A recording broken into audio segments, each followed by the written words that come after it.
जिस तरह हम कहते होते थे कि जो शुगर है ना वो बीमारियों की माँ है, तो आजकल जो मोटापा है वो बीमारियों की माँ है। कि यानी कि हम अगर अपने आप पे कंट्रोल नहीं ना कर सकते तो हम मोटापे पे कंट्रोल नहीं कर सकते। चर्बी का बॉडी के डिफरेंट पार्ट में इकट्ठा हो जाना ये मोटापा है। मोटापा एक बाकायदा इसमें बीमारी बन चुकी है। हाइपोथायराइडिज्म का पेशेंट जो होता है उसका वेट बड़ी जल्दी गेन होता है, वो मोटा होना शुरू हो जाता है।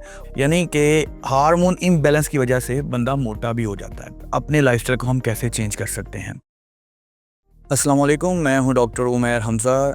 आज का हमारा डिस्कशन टॉपिक है ओबेसिटी यानी मोटापा।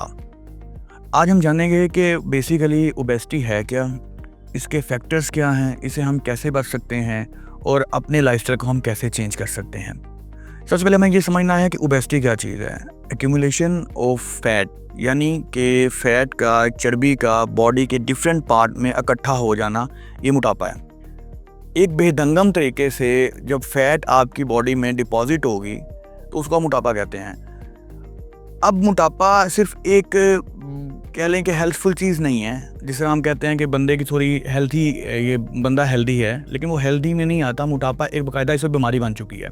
बीमारी नहीं बल्कि बीमारियों की जड़ बन चुकी है। सबसे पहले इसमें देखा जाता है कि उसकी वजूहात क्या हैं। इसकी 3-4 वजूहात हैं। बेसिक आप को मोटापा जो है वो जेनेटिकली भी हो सकता है। मोटापा आपके ये जो लाइफस्टाइल है उसकी वजह से भी हो सकता है। मोटापा आपके हार्मोनल इम्बैलेंसमेंट की वजह से भी हो सकता है। अब जेनेटिकली किस तरह होगा? अगर आपके जो पेरेंट्स हैं उनमें कोई पीछे से मदर के पेरेंट्स या आपके फादर के पेरेंट्स हैं, अगर उनसे मोटापा चलता आ रहा है तो ऑब्वियसली आप भी मोटे होंगे। जी, यानी जेनेटिकली आपके अंदर वो चीज़ ऐड हो जाएगी और आपकी जो बॉडी है वो मोटापे का शिकार होगी। दूसरी साइड पे हमारा आता है लाइफस्टाइल। जो हमारा लाइफस्टाइल है इसके अंदर हम लोगों ने अब जो अपने फूड ऐड किया हुआ है, जैसे हम आजकल बहुत ज़्यादा कोल्ड ड्रिंक्स यूज़ कर रहे हैं, जंक फूड यूज़ करते हैं और कि हमारी जो डाइट है वो हेल्थी नहीं है, तो इस वजह से भी जो हम मोटापा आता है, ये भी एक बहुत बड़ी रीज़न है हमारा फूड और हमारा लाइफस्टाइल। फिर आ जाता है हमारा हार्मोन इम्बैलेंस। बॉडी के अंदर हार्मोन रिलीज़ होते हैं, अगर वो इम्बैलेंस हो जाएं तो हम मोटे हो जाते हैं। जैसे अक्सर देखा जाता है कि हाइपोथायराइडिज्म का पेशेंट जो होता है उसका वेट बड़ी जल्दी गेन होता है, वो मोटा होना शुरू हो जाता है, उसको कैसा सर्दी लगना शुरू होती है। यानी कि हार्मोन इम्बैलेंस की वजह से बंदा मोटा भी हो जाता है। अब हमने ये देखना है कि हम किस तरह इसको जज कर सकते हैं, आया हम हेल्दी हैं या हम इसकी टाइप किस टाइप में हैं। ओबेसिटी की टाइप 1 में हैं, टाइप 2 में हैं, अंडरवेट हैं या ओवरवेट हैं। इसका सिंपल सा जो एक टेस्ट है, लेकिन ये टेस्ट फाइनल नहीं है, सिर्फ एक इंडिकेटर के तौर पे यूज होता है। BMI test, body mass index. इसमें आप ऑनलाइन खुद घर बैठे इसमें आपने अपनी हाइट और अपना वेट ऐड करना है। जब आप अपनी हाइट और अपना वेट ऐड करेंगे तो आपके सामने एक वैल्यू आ जाएगी। अगर वो वैल्यू 18 से नीचे है तो इसका मतलब है कि आप अंडरवेट हैं। 18 से 24 है तो आप नॉर्मल हैं। 24 से 29 ओवरवेट। अगर 29 से 34 पे जाती है तो ओबेसिटी 1 है। इस तरह 35 से 39 ओबेसिटी 2, तो सो लॉन्गर ऑन आप चलते जाएंगे।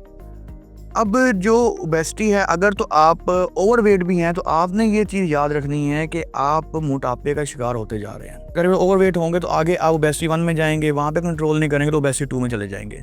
तो ये आगे जाके फर्दर आपकी डिफरेंट जो डिजीज़ हैं उसकी वजह बनेगी, वो आगे जाके हम डिस्कस करते हैं। जिस वक्त आपने अपना देखना है कि आप ओवरवेट हैं, उसके अंदर आपने अपनी वजूहात ढूंढनी है कि आपकी वजूहात क्या हैं। अगर तो आपका लाइफस्टाइल है, लाइफस्टाइल को आप इजीली मैनेज कर सकते हैं खुद अपने हाथों से। अगर आप उसको मैनेज नहीं करेंगे तो यही आहिस्ता आहिस्ता वो मोटापा टाइप 2 में चला जाएगा या 3 में चला जाएगा, 4 में चला जाएगा। फिर वो कहें जितना आगे जाते जाएंगे वापसी उतनी मुश्किल हो जाती है।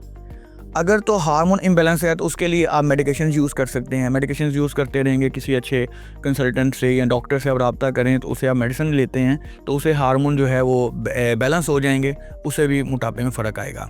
अगर ये हार्मोनल इम्बैलेंस है, अगर आपका जेनेटिकली है तो उसके लिए फिर आप वही कि आप अपने लाइफस्टाइल की तरफ आएँ, लाइफस्टाइल को चेंज कर लेंगे तो इंशाल्लाह आपका ये मैटर सॉल्व हो जाएगा। अब लाइफस्टाइल क्या चेंज करना है? सबसे पहले हमने ये देखना है कि जो जंक फूड है उसे हम अवॉइड कर लें। 2000 के बाद अगर देखा जाए, मोटापा जो है लोगों में बहुत ज़्यादा कॉमन होना शुरू हो गया, बहुत ज़्यादा। चंद एक लोगों को देखा जाता था जो हेल्दी होते थे, हेल्दी, मोटे नहीं होते थे।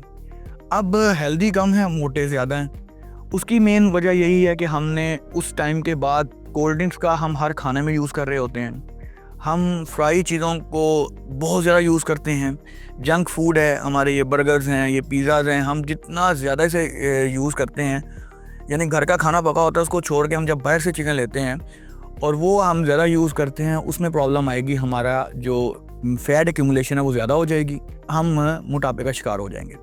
जब जब ओबेसिटी ज़्यादा होती जाएगी उसके साथ साथ हमें शुगर भी हो सकती है, हमें हार्ट स्ट्रोक हो सकता है, हमें कैर्डियोवास्कुलर डिजीज़ हो सकती है, हार्ट अटैक के चांस बढ़ सकते हैं, और तो और लीवर इन्फ्लेमेशन हो सकती है, आपका लीवर में स्वेलिंग हो सकती है। यानी ये सब चीज़ें अटैच हैं आपके मोटापे से। जिस तरह हम कहते होते थे कि जो शुगर है ना वो बीमारियों की माँ है, तो आजकल जो मोटापा है वो बीमारियों की माँ है। कि यानी कि हम अगर अपने आप पे कंट्रोल नहीं ना कर सकते तो हम मोटापे पे कंट्रोल नहीं कर सकते। इसका ये मतलब नहीं है कि मैंने आपको किसी चीज़ यहाँ खाने से मना किया है। हम जब भी खाने बैठते हैं हम अपना हाथ नहीं रोकते, हम लगातार उसको खाते जा रहे हैं। हम इन्हें एक लिमिट नहीं रखी हुई। जब हम कोई चीज़ अनलिमिटेड करेंगे ना उसमें हमें प्रॉब्लम आएगी। इसमें आपने अपने लाइफस्टाइल में वही है कि आप सुबह उठ के अपना जो ब्रेकफास्ट है हेल्दी करें, लेकिन ये देखें कि उसके अंदर ज़्यादा ऑयली चीज़ें ना हो। हेल्दी ब्रेकफास्ट होना चाहिए। दोपहर में जाएं, जिस तरह अक्सर लोग होते हैं कि वो दोपहर का खाना स्किप करते हैं, उसको स्किप नहीं करना। उसमें आपने कुछ ना कुछ लेना है लाइट सा। आप उसमें सैलड वगैरह यूज़ कर सकते हैं, आप उसमें खाना भी खा सकते हैं, लेकिन एक लिमिट तक। ओवर लिमिट होकर खाएंगे तो उसमें प्रॉब्लम होगी। रात का खाना आप कोशिश करें कि ईशा की नमाज से पहले खा लें। अक्सर लोग क्या करते हैं, खाना खाते हैं, खाना खाने के बाद वॉक नहीं करेंगे और जाके बेड पे सो जाते हैं, उससे भी मोटापा होने के चांस ज़्यादा हो जाते हैं। अगर हम अपने लाइफस्टाइल को चेंज कर लेते हैं तो हम आगे चल के मुख्तलिफ बीमारियों से बच जाएंगे और मेडिकेशन से बच जाते हैं। लाइफस्टाइल में वही कि हमने अपने एक रूटीन को सेट करना है। रूटीन में ये देखना है कि हमारे लिए हेल्दी चीज़ कौन सी है। जैसे आजकल हम लोग वही जंक फूड का इस्तेमाल बहुत ज़्यादा कर रहे हैं, उसको अगर हम साइड पे कर दें, उसका हम इस्तेमाल चलें कई महीने में एक आध बार होता है तो ठीक है।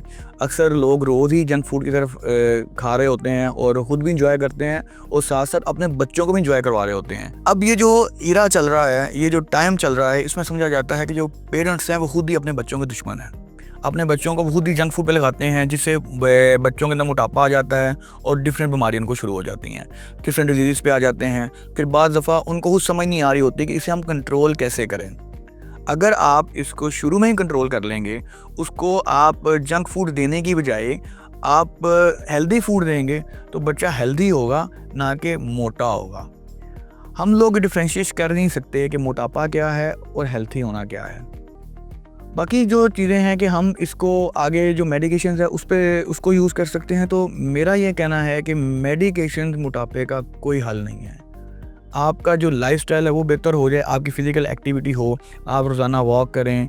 आप वो तो सुन्नत भी है कि आपने रोज़ाना वॉक करना है खाने के बाद और फिर जाके आप आराम करें। तो उससे ये होता है कि आपके अंदर जो मोटापे के चांसेस हैं वो कम हो जाएंगे। मेडिकेशन से आप बच जाएंगे, डिफरेंट बीमारियों से बच जाएंगे। अगर आपका कोई सवाल वगैरह है तो वो आप कमेंट सेक्शन में पूछ सकते हैं। इसी के साथ मुझे इजाज़त दीजिए। अल्लाह हाफिज़।